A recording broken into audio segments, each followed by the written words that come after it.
नई संसद के अंदर आतंकवादी, नई संसद के अंदर मुल्ला, नई संसद के अंदर कटमुल्ला, नई संसद के अंदर इस तरह की गालियां देकर बुलाया गया है एक सांसद को, एक सांसद के द्वारा। मैं एम नफीस रशीद, आप देख रहे हैं भारत न्यूज 247। वीडियो के आखिर तक बने रहें और जरा जान लें कि किस तरह नई संसद के अंदर कटमुल्ला, मुल्ला और आतंकवादी घुस चुके हैं। ये कहना है रमेश बिदुड़ी का। पहले ये वीडियो देखिए। क्यों ले रहे हैं?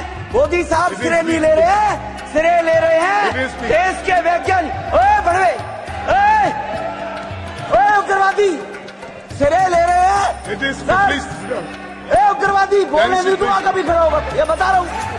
ए उग्रवादी कटवे सर, ये जो सिरे अगर जाता है तो देश के प्रधानमंत्री को जाता है। प्लीज ये आतंकवादी है, उग्रवादी है, ये मुल्ला आतंकवादी है।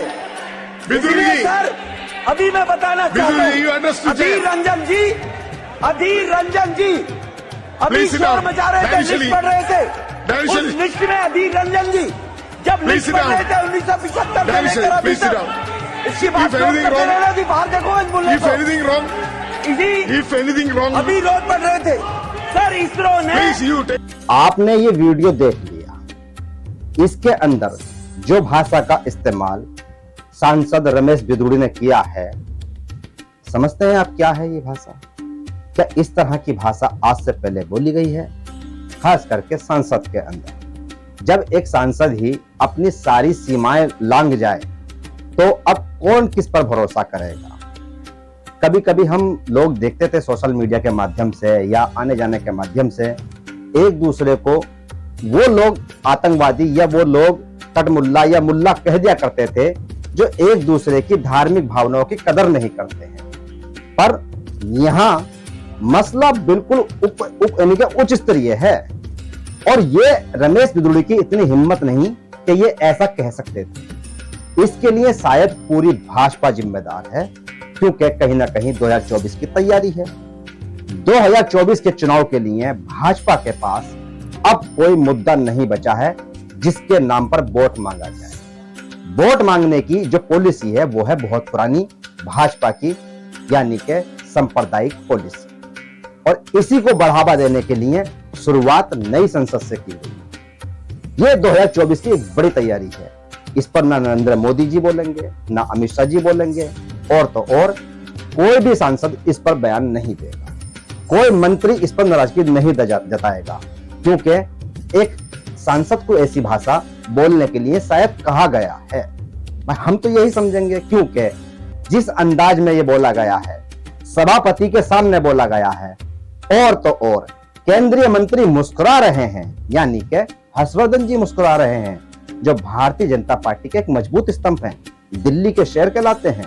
वो सांसद हैं चांदनी चौक से, और रमेश बिदुड़ी के बराबर बैठे हुए मुस्कुरा रहे हैं। दोनों ही सांसद दिल्ली के हैं, हालांकि और भी कई सांसद मुस्कुरा रहे हैं, पर जो मुस्कुराहट डॉक्टर हर्षवर्धन की नजर आ रही है वो रमेश बिदुड़ी की इस कथनी को मजबूत कर रही है और कहीं ना कहीं पूरी भाजपा की विचारधारा को 2024 के अंदर उतारने की तैयारी की जा रही है।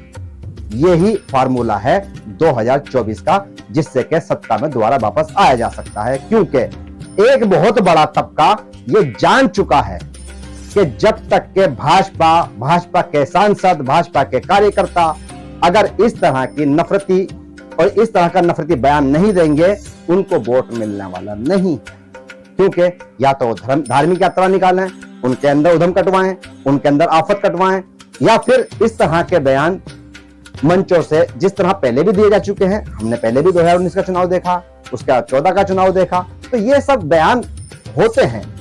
इसमें सबसे बड़ी जो कहानी है वो ये है कि आप खुद समझदार हैं और इतना तो जानते ही हैं कि अपने बच्चों का ध्यान रखें। 2024 आ चुका है और अब संसदों की जो भाषा है वो बेलगाम हो चुकी है। कोई जवाब देने वाला नहीं है, कोई ना कोई इस तरह की भाषा पर कोई एक्शन लिया जाएगा। सीधा सीधा इसको राजनीति से जोड़ के बताया जाएगा और कहा जाएगा दानिश अली सांसद संसद के अंदर ही एक सांसद के बयान देने पर बदतमीजी कर रहे थे। उसके बदले में रमेश बिदुड़ी ने, यानी कि दानिश अली के दानिश अली को जवाब दिया है, ना कि आतंकवादी कहा है, ना कि कटमुल्ला कहा है, ना कि मुल्ला कहा है। हालांकि मैं समझता हूं कि ये आज के दौर में तो गाली नहीं है, क्योंकि हर मुसलमान कहीं ना कहीं भाजपा वालों को या भाजपा से जुड़े लोगों को मुसलमान आतंकवादी ही नजर आता है। मैं एम नफीस रशीद, आप देख रहे थे भारत न्यूज़ 24/7।